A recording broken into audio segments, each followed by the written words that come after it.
Et donc nous revoilà, désolé, nous avons une petite coupure suite à notre logiciel qui nous donne une limite de temps totalement aléatoire. Et donc j'étais en train de dire que ici vous pouvez voir que dans les fichiers PHP, PHP-GD, DLL, donc en fait PHP lance son petit module GD qui permet de faire les images.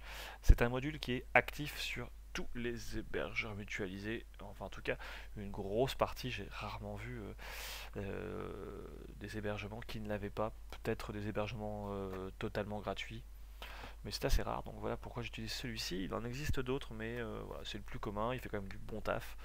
Voilà.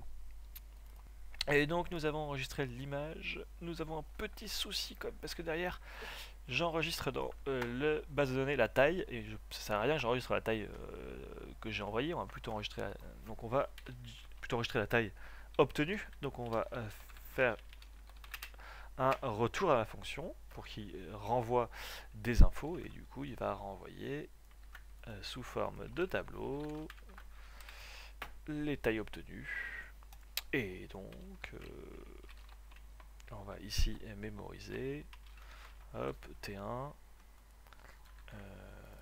voilà. Et d'ailleurs nous aurons sûrement un tuto où on rajoutera rapidement T2 et T3 dans notre base de données, parce que ça serait quand même bien qu'on les ait.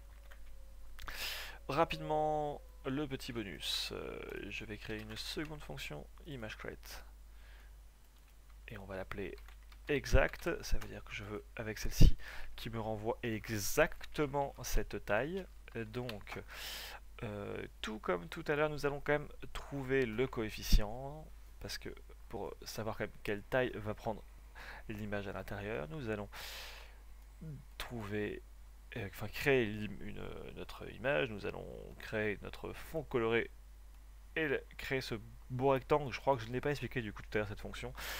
Donc on crée un rectangle dans l'image qu'on définit.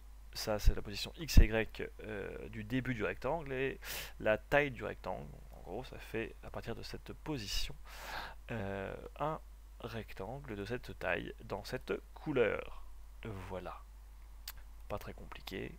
Et ensuite on copie, sauf que ici la seule différence c'est qu'il va falloir qu'on rajoute enfin qu'on modifie ces valeurs, parce que là si je respecte ces valeurs, enfin si je mets 0 0, mais si notre image est plus petite, elle va être dans le coin en haut à gauche.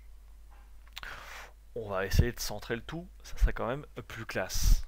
Tu es d'accord avec moi? Ouais. Et bien pour centrer le tout, alors si, il y a un truc que j'ai oublié quand même, je suis en train de penser avant de centrer, c'est que ici je crée une image en utilisant les coefs, alors que là on a dit qu'on voulait exactement cette taille là. On est d'accord? Ouais. Donc d'ailleurs ici, c'est exactement cette taille là. Par contre, dans la copie, on garde notre coef, parce que là, le but est de ne pas déformer l'image. Ok? Donc on garde Ouais. cette qui prendra donc pas toute la taille, mais qu'une partie. Et par contre, le carré doit prendre tout, hein, le but étant de faire un fond.